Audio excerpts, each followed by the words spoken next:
Dennabo wona pular Wona tigi pula. Okay. ko mani ala do jana be do Okay. okay o yiɗi haalaji yimɓe aroɓe yimɓe nenna harfeje goo hina e haala pular iwri et pourtant ɓe ala wadde étude en fait par ce que sa ƴetti on dennabo ɗum ko pular laaɓugal en réalité son senditi dennabo ko den na bo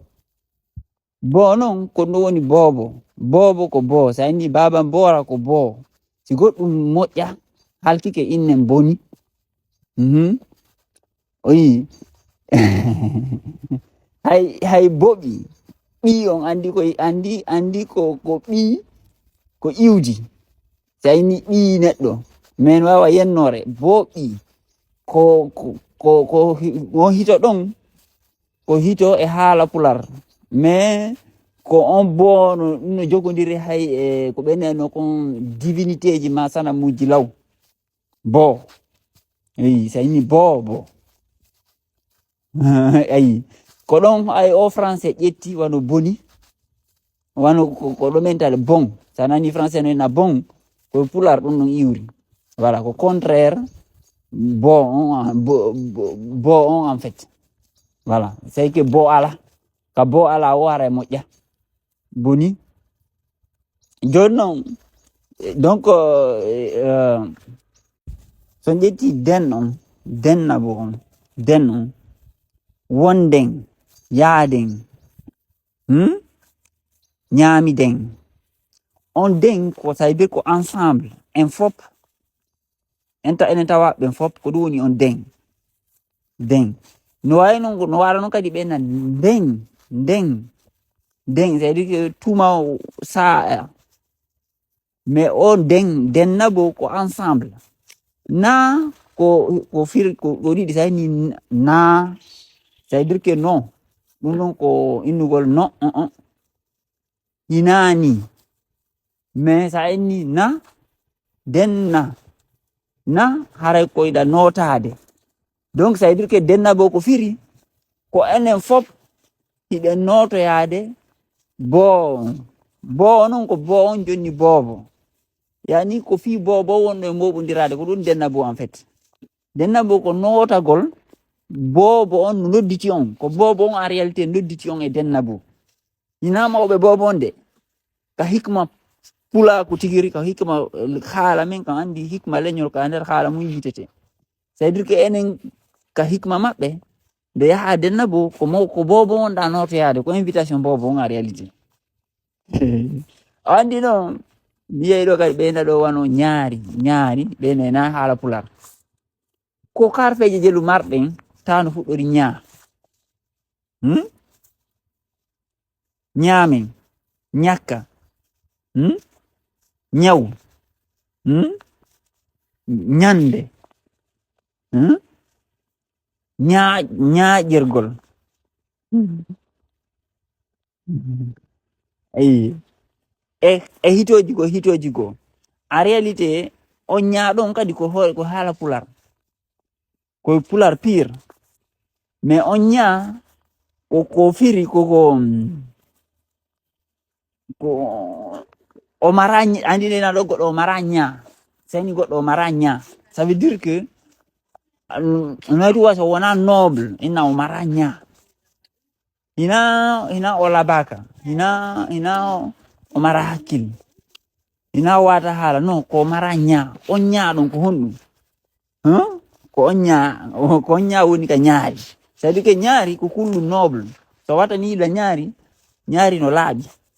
ñaari luuɓa kadi wawa bare luuɓay kono ñaari luuɓa pourtant mi fira kala lotta kono luuɓal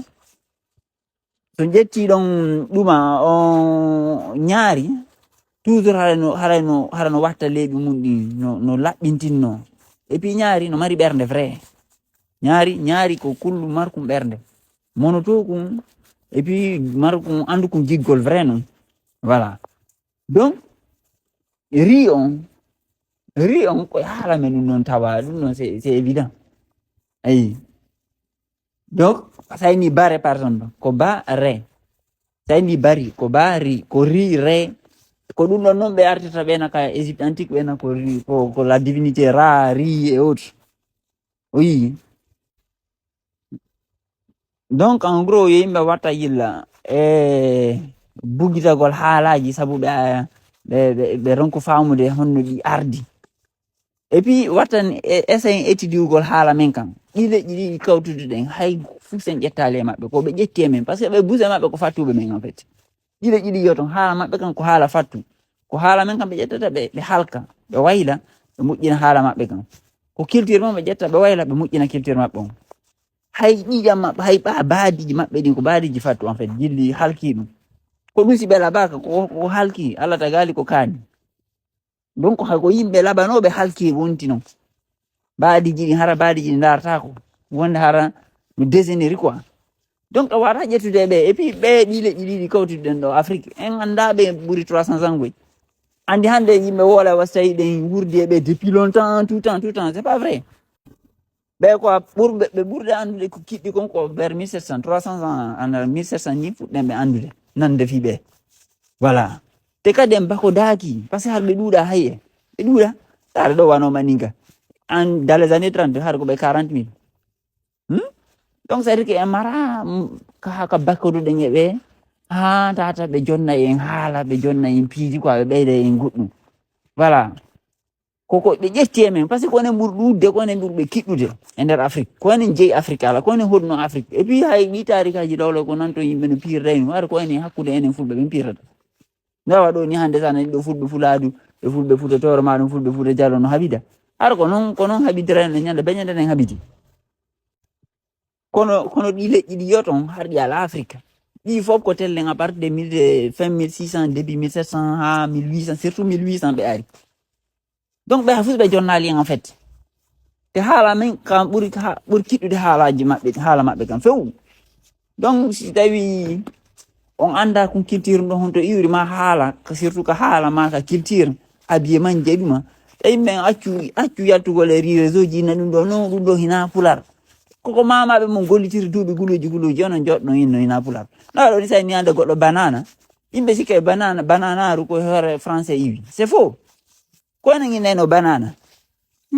ko porto ɓe jetti e men kono andi tan que porto arali seediti kañum jetti e ma yimɓe ɓe na kono jetti e ma par ce que enen tellement que en gomdina hoore men en sikkude hay fuu so wata iwde e men hay goɗɗo en fait et pourtant wano banana wano goyaɓe andi porto koynta ko goyave koye men ɓe yetti ɗi leƴƴi fattu ko yettono taari koye leƴƴi to koye tata 200 ans 300 ans har hay fuu constitué hay existe en fait par ce que leƴƴi busno afrique ɗo ko fefinda leñoy ko watta hay 100 000 personnes koko fefinda en fait koko fefinda baga ko estimé à 60 000 individus entre 80 000 et 45 000 donc environ 80 000 donc et pourtant ɓe ɓuuri ɗuɗde leƴƴi buuse nder guine par exemple donc e wata ɓe mara ɓe meeɗa hebde influence men haka ɓe jonna en haalaji kayno sikkuɗen jooɗi sabbiɗen bon aray mi wuri ke grand hoore felle so tawi o yiyoyi o ka